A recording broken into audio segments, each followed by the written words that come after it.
9 de la mañana, 1 minuto en todo el país. Una semana con muchísimas novedades que de alguna manera ayudan a pintar un panorama sobre el presente y sobre todo la perspectiva del gobierno de Javier Milei. Un gobierno que llegó hasta este punto sin conseguir un triunfo parlamentario en sus primeros 4 meses, algo realmente inusual, sin conseguir la entrada de dólares que vienen prometiendo desde el primer día y que se sostiene pura y exclusivamente en que, por un lado, una parte de la oposición todavía cree, mirando encuestas, que es un presidente popular, hipótesis que tiene sus argumentos a favor y en contra, y que se sostiene, por otro lado, en que otra parte de la oposición no logra articular siquiera el comienzo de una posición de poder alternativa que permitiría en todo caso ofrecerle una opción a quienes desde el acompañamiento económico, político y mediático sostienen un blindaje que todavía, aunque con algunas fallas, lo protege. Pero cada vez queda más claro que el gobierno de Milei es un gigante con los pies de barro. Que la solidez estructural de la propuesta política, económica y social de Milei carga con demasiadas dudas y que semejante peso puesto sobre una base tan endeble significa un peligro permanente que puede o no colapsar a una velocidad repentina, es decir, una acumulación de desgastes que hasta ahora quizás no mostraron tanto resultado, pero de un momento a otro, una vez que se pase cierto nivel, puede acelerarse y tener un desenlace repentino, o bien puede marcar un declive lento pero permanente que dure 4 años. Recién lo comentaba Flor Gutiérrez, según las estimaciones del Banco Mundial, Argentina, junto con Haití, es el único país de la región que no va a tener crecimiento económico este año. En Haití, recordemos que literalmente se están comiendo entre ellos. Y sin embargo, las previsiones de crecimiento económico son mayores que para la Argentina. Habiendo transcurrido 4 meses de un ajuste insostenible, los resultados esperados por el gobierno no aparecen y las dudas sobre cuánto más se va a poder sostener este superávit ficticio que estaba basado en postergar ciertos pagos y en hacer recortes que no tienen sustento político ni social. Bueno, ¿hasta cuándo va a poder sostenerse? La apuesta del gobierno es que antes de que se acabe ese crédito, los resultados de la inflación, que es la única variable a la que le parecen prestarle atención en este momento, les permitan, bueno, seguir avanzando. Es decir, resolvimos el problema que todo el mundo quería que resolviéramos. En el medio aparecieron otros problemas, pero dennos changüí para resolverlos porque ya resolvimos la inflación.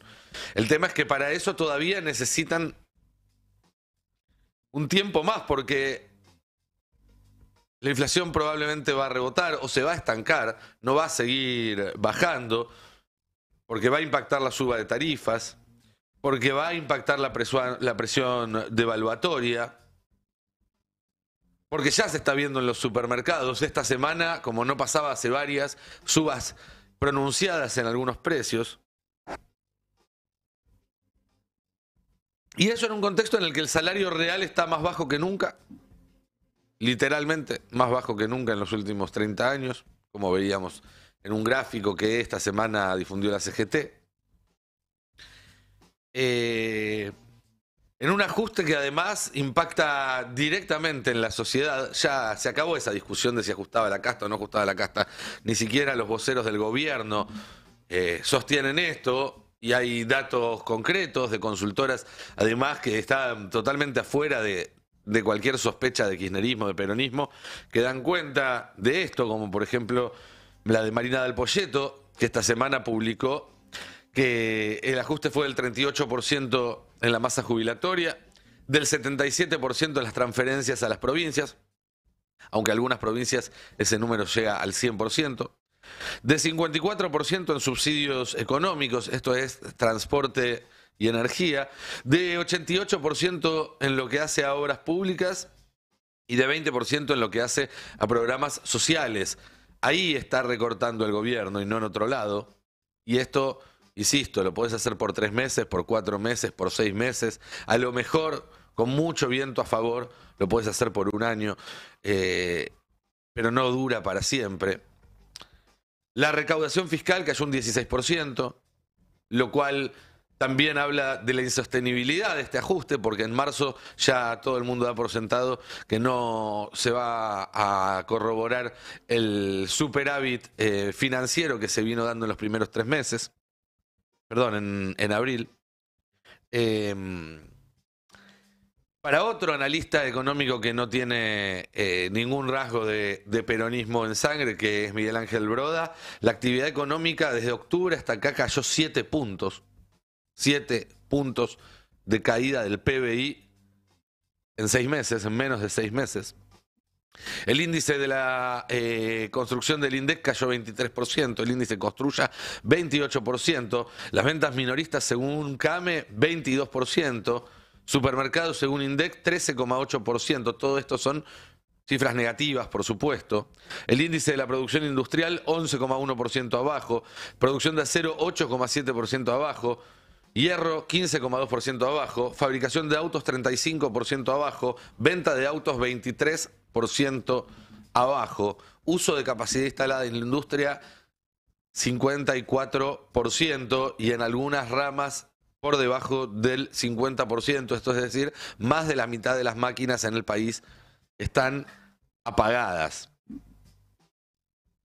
A todo esto, los dólares del FMI no llegan y como nosotros venimos anticipando desde aquí, lo más probable es que no lleguen en todo el año hasta que no se resuelva la elección en Estados Unidos. Los dólares de las grandes financieras globales como BlackRock y demás, que según Milei ya le habían apalabrado, prometido 30.000 millones cuando era candidato, no están llegando. Hay que ver qué pasa con la liquidación del campo, con el dólar abajo de los 1.000 pesos. Lo más probable es que haya una liquidación ahora, porque tenés que bueno, el campo necesita muchas veces, sobre todo después de un año como el año pasado, vender dólares para financiar la próxima cosecha, ya sea comprando insumos, capitalizándose o comprando, obviamente, o digamos, solventando todos los gastos que vienen aparejados con ello. Pero lo más probable es que una vez que hagan ese gasto, después el resto se lo amarroquen. De hecho, es récord la venta de silobolsas, un dato que creo que comentamos acá la semana pasada con Flor. Y en ese contexto, esta semana, digo, es un contexto que pone dudas, que mete dudas en los sponsors, en los que bancan al gobierno, en los políticos que tienen que pactar con el gobierno. Y en ese contexto, esta semana hubo una escalada represiva. Que eso, más allá de lo que pueda creer tal o cual funcionario, o tal o cual troll, o tal o cual comunicador, vocero oficioso en los medios, nunca es una buena noticia para un gobierno. Siempre la represión transmitida y reproducida en las pantallas es un desgaste, y la represión cuando escala, cuando da un paso más allá de lo que venía haciendo, es muy difícil después de desescalar. Pero hay algo más preocupante todavía que las balas de goma en el rostro de periodistas que cubrían, que los camiones hidrantes reprimiendo a gente que convulsiona tirada en la vereda, que la policía golpeando a una mujer a patadas adelante de las cámaras, o llevándose detenido un tipo que se ve perfectamente cuando se lo llevan a detenido, que está en perfectas condiciones, y que luego aparece con la cara absolutamente molida a palos. Que es que detrás del episodio de represión que hubo el miércoles, hubo una interna. Una interna que viene de enero del año pasado, enero del 23, cuando Waldo Wolf, uno de los lugartenientes de Patricia Bullrich por entonces, abandona el armado político de Bullrich para asumir con un cargo cuyas responsabilidades nunca quedaron del todo claras, pero su sueldo sí, en el gobierno de la ciudad de Buenos Aires, y pasar al armado de Horacio Rodríguez Larreta. A partir de ese momento, la relación entre Waldo Wolf, actual ministro de Seguridad de la ciudad, y Patricia Bullrich, actual ministra de Seguridad de la Nación, es mala. Pero además, Bullrich ya está moviendo fichas para jugar en la ciudad de Buenos Aires el año que viene. Quiere ser candidata a diputada nacional el año que viene en la ciudad de Buenos Aires para proyectarse desde ese lugar a competir por la jefatura de gobierno en el 2027. ¿Cuál es el problema? Bueno, que Jorge Macri, el jefe político ahora de Waldo Wolf, en 2027 lógicamente va a querer reelegir porque acaba de empezar su primer mandato. Aunque no se note, no se nota que empezó. Con lo cual ahí también hay otro motivo que alimenta esa interna. Waldo Wolf además ve la mano de Patricia Bullrich detrás de la seguidilla de fugas que hubo en comisarías de la ciudad de Buenos Aires en las últimas semanas, que fue sin lugar a dudas llamativa. Y por eso, cuando ocurrió lo que ocurrió el miércoles en la 9 de julio, que fue medio sorpresivo porque desde el Ministerio de Desarrollo Social habían convocado una reunión a los líderes de las organizaciones sociales. Ellos, como de costumbre, no fueron solos, sino que fueron encabezando una manifestación. Y ahí Waldo Wolf tomó la decisión de aprovechar esa circunstancia inesperada para correr por derecha a Patricia Bullrich y hacerle pagar el costo político.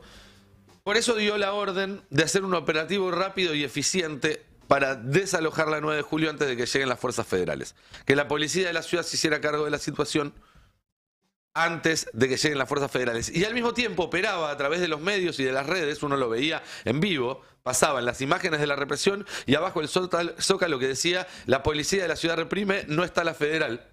Eso pasaba en La Nación Más. Y en las redes, grupos de trolls que, arrobando a Patricia Bullrich, le decían: lo traicionaste a Wolf, lo dejaste solo, estas cosas pasan por tu culpa.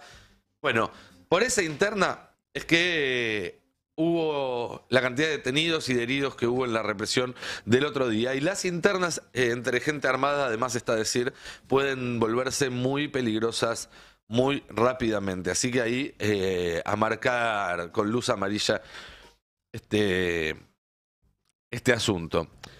No fue la única interna ni la interna más importante que hubo esta semana en el gobierno. Todos los focos estuvieron en la Cámara de Diputados, donde horas después de que el Poder Ejecutivo empezara a hacer circular un nuevo borrador de la ley de bases que quiere aprobar para llegar al Pacto de Mayo, se le partió el bloque de diputados, lo cual, de más está decir, complejiza muchísimo cualquier negociación con la oposición. Hay una regla de oro en el Congreso que es que si no podés ordenar a los propios, no tenés ni que intentar ordenar a los de afuera. Primero tenés que tener tus cosas en orden antes de tratar de mover una sola pieza. ¿Qué fue lo que pasó? Básicamente, el entonces jefe de bloque, Oscar Sago, había dialogado con Milei, había propuesto para encabezar la comisión de juicio político, comisión clave para Milei, a Marcela Pagano, a la ex periodista Marcela Pagano. Milei tuvo una reunión con Sago y con Pagano el fin de semana pasado donde les dio el ok, se convocó a la sesión de la comisión de juicio político para elegir sus autoridades. Y 5 minutos antes de que empiece la sesión, a través de un email, el presidente de la Cámara de Diputados, Martín Menem, ordenó suspenderla.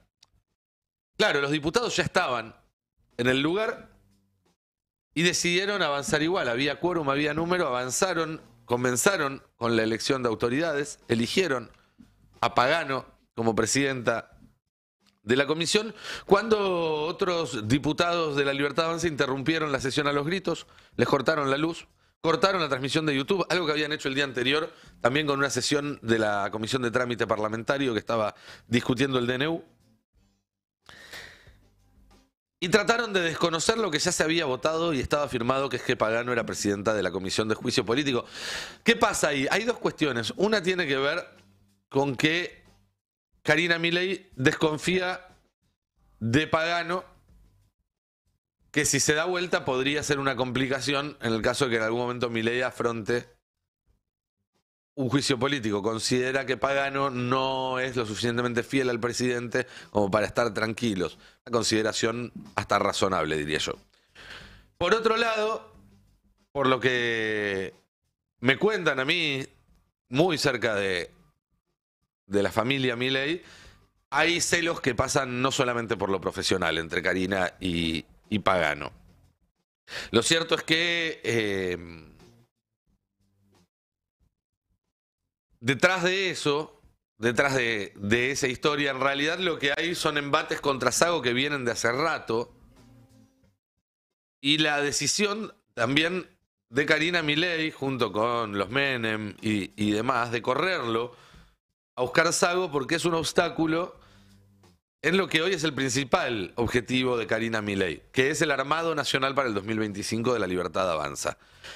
Karina tomó la decisión de que la Libertad Avanza en las próximas elecciones no pueden ser una confederación de partidos o un frente como fueron en el 2023, sino que tienen que ser un partido que responda exclusivamente a ellos, a ella, para concentrar mayores cuotas de poder. Sabés que si tenés que ir a pedir el sello prestado, tenés que dar lugares en las listas, negociar guita y demás.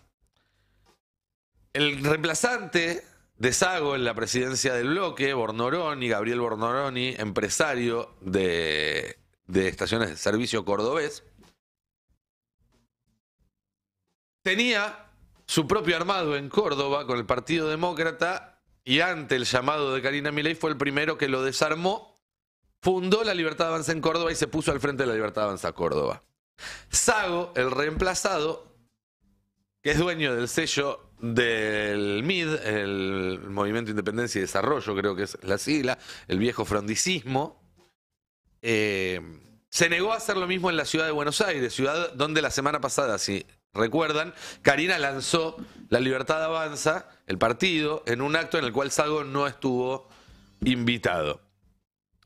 Bueno, todo esto entonces fue para correr a Sago de la presidencia del bloque porque es un obstáculo, según Karina Milei, en el armado nacional de la Libertad Avanza. ¿Qué pasó? Sago se atrincheró en su despacho, aunque salió en un primer momento con un comunicado diciendo que quería formar parte o seguir formando parte con la Libertad Avanza de un interbloque. A esta hora, por lo que a mí me dicen, eso está muy frío, muy frío, y podría quedar haciendo un rancho aparte, él junto con otros 2 diputados que le responden, y la posibilidad de que 1 o 2 diputados más, incluyendo Pagano, sigan el camino. Están esperando que vuelva Milei de ese viaje que fue a hacer por Estados Unidos y que ahora se va a Dinamarca a subirse al avión a hacer como Milhouse, para terminar de definir pero de los 41 diputados del bloque hubo solo 36 que votaron a favor de Bornoroni, con lo cual es posible que siga creciendo esa sangría. En el Senado también hay un conato de rebelión, más sutil porque está en un segundo plano hoy el Senado respecto a la Cámara de Diputados en lo que hace al tratamiento del DNU y de la Ley de Bases, y porque, digámosle de alguna forma, Villarroel es un poco más delicada que Sago, no sé si se nota, pero lo cierto es que esta semana, hace en realidad 9 días, hace algo más de una semana, sin anunciarlo y sin hacer mucha laraca, dejó su cargo en la bicameral de trámite parlamentario, que es la que trata los DNU, el senador salteño Juan Carlos Romero. Juan Carlos Romero, que los más añejos lo recordarán porque fue candidato a vicepresidente de Menem en el 2003 y fue el que le financió esa campaña, junto con de Narváez y un par de empresarios más. Ex gobernador de Salta, hijo también de una dinastía salteña, y que es en el Senado, por un lado, una de las espadas más experimentadas que tenía la Libertad Avanza, sin ser él de la Libertad Avanza, él es de su propio partido, pero en el debate sobre el DNU jugó para la Libertad Avanza y fue de las voces más destacadas y de los pocos que pudieron armar algo ahí. Con lo cual, su alejamiento, aunque sea simbólico con esta medida que tomó, que es más una advertencia política que otra cosa, puede ser costosa.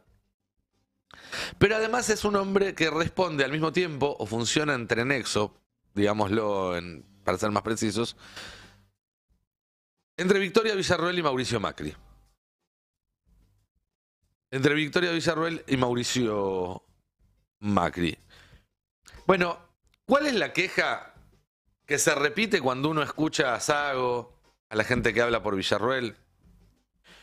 Que Karina deshace decisiones que toma Milei. Que ellos hablan directamente con Milei, tanto Sago como Villarroel tienen relación directa, obviamente, con el presidente, que llegan a compromisos y que esos compromisos después no se cumplen porque hay alguien que cambia las decisiones y que toma decisiones que no son las del presidente. Lo cual nos lleva a hacernos una pregunta importante, que es quién está gobernando este país. Si la persona a la que votó el 56% de los argentinos en el balotaje o su hermana, que no tiene en sí nada de malo, pero convengamos que no es la persona que fue elegida para tomar esas decisiones. Y ustedes dirán, bueno, pero en todos los gobiernos hay distintas figuras de poder que se tironean. El caso de Alberto y Cristina está claro, como una referencia en el corto plazo. El problema es que para este gobierno, que es un gobierno que, como venimos diciendo, está en minoría en ambas cámaras, no tiene gobernadores, no tiene prácticamente intendentes, no tiene casi fuerza en la calle, no poder sostener compromisos lo complica muchísimo. Por ejemplo, se preguntan algo muy parecido, ¿quién toma las decisiones y con quién hay que hablar? Los gobernadores y la CGT, que son clave para lo que se viene en las próximas semanas, tanto en el Congreso como en la calle. Porque, y esto lo venimos advirtiendo, cuando salían la semana pasada todos a decir está encaminada la ley de bases, bueno, lo siguen diciendo hasta ahora, lo charlábamos recién con Flor, todo el mundo te dice va a salir, va a salir. Bueno, para que salga hay que juntar los votos y no se ve cómo se están juntando esos votos porque cada vez que hay una reunión para acercar posiciones, después se toma desde el gobierno una decisión contraria a lo que se habló en esa reunión. Y lo que está pasando es que hoy los que están más enojados y los que están impulsando posiciones más contrarias al gobierno en el Congreso y en la calle no son los opositores de siempre, los 99 Unión por la Patria o Pablo Moyano, Palazzo y demás, sino que son los que le dieron un crédito al gobierno y ahora ven que no están pudiendo cobrarlo. Los ex socios, por así decirlo, como por ejemplo el gobernador Sáenz, el salteño Sáenz, que había puesto hasta funcionarios en este gobierno, ¿se acuerdan de Flavia Rollón, que fue secretaria de Minería? Que puso los votos también en su momento para que salga la ley de bases que no, terminó no saliendo, pero no porque le faltaran esos votos, y que ve como ahora en el borrador que está circulando de la ley de bases sigue estando el tema del tabaco, que era un tema que él había pedido que se removiera, un capítulo que él había pedido que se removiera y que afecta directamente los ingresos de la provincia de Salta, como afecta directamente los ingresos de la provincia de Misiones, la desregulación de la yerba. En todos estos sectores está pasando lo mismo, que es básicamente que desregulan para perjudicar a los pequeños productores y mejorar las condiciones de los jugadores oligopólicos en cada sector. Pasa con el correntino Gustavo Valdés, otro que era bastante cercano hasta ahora a Milei y ahora está enojado. Pasa con Vidal de Santa Cruz, a quien también le habían prometido que iban a correr yacimientos de Río Turbio del proyecto de privatización y esto no fue así. Vidal ya prepara su propio acto para el 25 de mayo junto con intendentes santacruceños, que es una forma de decirle fuck you al pacto de mayo que propone Milei en Córdoba. Y en la CGT, recordemos que estos gobernadores, son los que tienen en sus manos la llave para la ley de bases y para el rechazo del DNU. Porque están en manos de votos que responden a estos gobernadores, la diferencia que hace llegar a la oposición a 129 o al oficialismo hasta 129. Y la CGT, donde hoy, o para ser precisos el jueves, cuando se llevó a cabo la reunión del Consejo Directivo, la voz más dura la tuvo el ex barrionuevismo. Acuña, por ejemplo, pedía un paro de 36 horas, no de 24. Acuña, uno de los triburos de la CGT, directamente de la mano de Barrio Nuevo, hombre también de las estaciones de servicio. Y acá está donde decía hay un vínculo entre la política y las revistas de corazón, porque a Milei y a Fátima Flores los presentó Barrio Nuevo. Fátima Flores es íntima amiga de Barrio Nuevo. Y cuando Barrio Nuevo era uno de los sponsors sindicales de la campaña de Milei, no solo de la de Milei, tenía más de un candidato Barrio Nuevo en esa campaña, ahí empezó la relación entre Fátima Flores y Milei. Y ahora, cuando Barrio Nuevo decide tomar una posición beligerante con el gobierno, se acaba ese vínculo. Coincidencias de la vida. Lo de la CGT es interesante. Esta semana, el jueves, el miércoles, tuvieron primero una reunión con senadores de Unión por la Patria, luego sacaron un documento y luego tuvieron una reunión con el gobierno. Es importante el orden de esto. Porque en la reunión con los senadores de Unión por la Patria, lo primero que hicieron fue pedirle a los senadores que si llegaba a pasar la ley de bases de la Cámara de Diputados, ellos la frenaran. Eso en primer lugar. Después hablaron de otras cuestiones, de la posibilidad de impulsar, como el documento que sacaron luego decía, algunas modificaciones en materia de legislación laboral, pero que no son necesariamente las que propone el gobierno a través de su DNU, más bien son solamente unas pocas de ellas. Y luego fueron a la reunión con el gobierno, donde encontraron un gobierno que les pidió disculpas, un gobierno que parecía arrepentido de haber empezado la relación de mala manera y que se comprometió con tres cosas, con tres pedidos que hizo la CGT. Una fue mantener la cuota solidaria, es decir, la cuota sindical que pagan todos los trabajadores de una rama, estén afiliados o no al sindicato.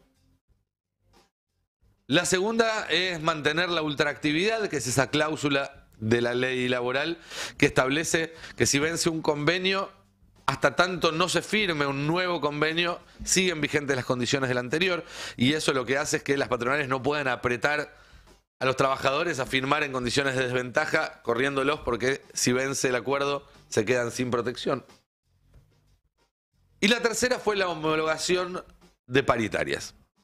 Recordemos, hay acuerdos paritarios que están aprobados tanto por las empresas o las cámaras como por los trabajadores, que recuperan parte del poder adquisitivo de los trabajadores, obviamente en rubros que así lo permiten, bancarios, aceiteros, camioneros.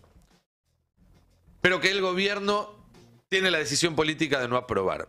Algo que dijo el propio Caputo, ministro de Economía, cuando dijo que no las pueden aprobar porque eso súbitamente afecta la inflación, que ya no es más un fenómeno estrictamente monetario.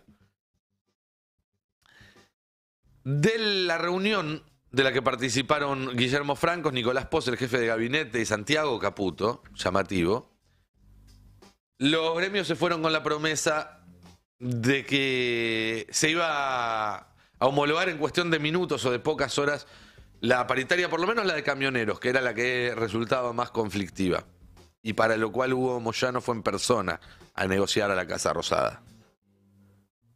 Bueno, 24 horas más tarde, cuando se reunió la CGT, el Consejo Directivo de la CGT, a decidir una medida de fuerza, no llegaba esa homologación y obviamente que el temor de la CGT es que tampoco se cumplan con el resto de las cuestiones acordadas. Claro, el problema del gobierno es pensar que la CGT va a reaccionar como de Loredo cuando no le cumplan la palabra. Que se van a poner a llorar en una nota en La Nación Más, le van a decir igual te voto todo.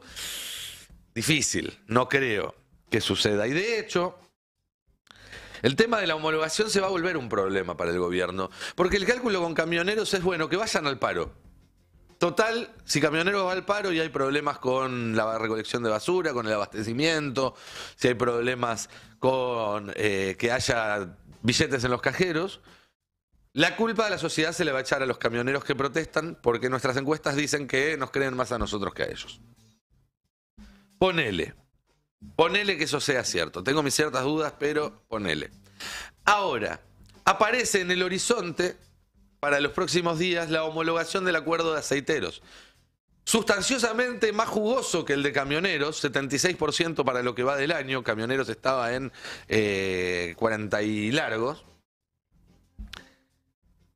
Pero ¿sabés qué? Si vos pisás esa homologación y aceiteros decide ir al paro, eso no va a afectar a la gente. No es que la gente va a salir a la calle y no va a encontrar botellas de aceite en los supermercados porque tienen stock para rato los supermercados, en el marco de la caída de consumo de la que venimos hablando. ¿Saben lo que afecta los paros de aceiteros? Bueno, afectan la exportación y por lo tanto la entrada de divisas que tanto necesita el gobierno porque, como decíamos hace un rato, no llegó la del FMI, no llegó la de BlackRock, no está entrando la de las inversiones y el campo va a liquidar lo mínimo y necesario. Y los aceiteros ya tienen antecedentes de paros de un mes y medio para conseguir lo que quieren. Entre otras cosas, buenas paritarias y entre otras cosas también el tipo de organización que les permite tener la espalda para afrontar este tipo de medidas de fuerza. No van a poder hacerse los pillos con Jofra como creen que pueden hacerse los pillos con Pablo Moyano y Hugo Moyano, que tampoco es seguro que les vaya a salir bien. En ese marco, entonces, para ir terminando, es que la CGT no solamente anunció una medida, sino que anunció un plan de lucha. Y ojo con eso, porque es una diferencia sustancial. El 23 el martes, van a estar marchando junto con las universidades en la Marcha Nacional Universitaria. Este es un segundo paso de una estrategia de la CGT que tuvo como primer paso el 24 de marzo, donde también hubo una adhesión orgánica. Y tiene que ver con ir descompartimentando una oposición que hasta ahora se muestra muy cada uno en la suya. Bueno, la CGT es quien está ante quizás la falta de otros conductores o de otros liderazgos, conduciendo de manera colegiada este proceso. La segunda elección que tomaron del 24 de marzo, la primera tiene que ver con adherirse a la marcha del 23. La segunda es que una marcha un día no laborable puede llegar a ser multitudinaria y puede llegar a ser contundente, que fue lo que pasó el domingo 24 de marzo y es lo que se va a tratar de replicar el 1 de mayo. Por eso se marcha el feriado, por eso se marcha el 1 de mayo, pensando en que no solamente marchen las columnas de la CGT, de la CTA, de los partidos de izquierda, de las organizaciones sociales, sino que se sume muchísima gente. Está esta cuestión de la gente suelta que le está pidiendo a la política que haga algo y que la CGT cree va a sumarse a la convocatoria del 1. Y luego el paro nacional del 9 de mayo, que básicamente, más allá de alguna discusión entre algunos sectores que se sienten más cómodos tomando otro tipo de medidas, la verdad es que si vos convocabas una gran movilización el 1 de mayo y no tenías puesto una fecha para el paro, la movilización iba a terminar imponiéndola. Iba a volver a sonar el poner la fecha a la puta que le parió, iba a volver a haber silbidos a la conducción y ellos no se podían permitir eso. Con lo cual necesariamente tenía que venir después de esta gran marcha el paro del 9 de mayo. Algunos dicen, bueno, a lo mejor después lo dan marcha atrás, no creo, ¿eh? No está el clima para que la CGT dé marcha atrás con esto, con lo cual probablemente en esa seguidilla, con 8 días de distancia de uno a otro, se dé el comienzo de un plan de lucha para cuando pase el paro de mayo. Ya van a estar en todos los hogares las facturas con los inmensos aumentos de las tarifas, ya va a haber subido también los transportes, ya va a haber impactado la caída de la actividad en muchísimos empleos, es decir, vamos a estar en un escenario distinto a este y ahí, en todo caso, la política tendrá que volver a calibrar sus medidas. También, y ojo, es posible que haya novedades también en el Congreso a la luz de este plan de lucha. Así como el rechazo de la ley de bases y del DNU en el Senado estuvieron íntimamente ligados con la marcha que fue el 24 de enero, la primera huelga que dio la CGT ante este gobierno. Lentamente, entonces, mientras Milei se saca fotos con Elon Musk y se va a probar aviones, la economía en la Argentina está encontrando sus límites del experimento que nos propone Milei y la política también está encontrando sus límites y está empezando a reaccionar de la manera que tanto se lo reclamaba. El final obviamente está abierto e insisto con lo que dije al principio de esta columna. Es cuestión de hacerse las preguntas correctas y quizás cuando se termina el gobierno de Milei, cuando se cae Milei no sea la pregunta correcta para hacerse en este momento, sino hasta dónde vamos a dejar que llegue.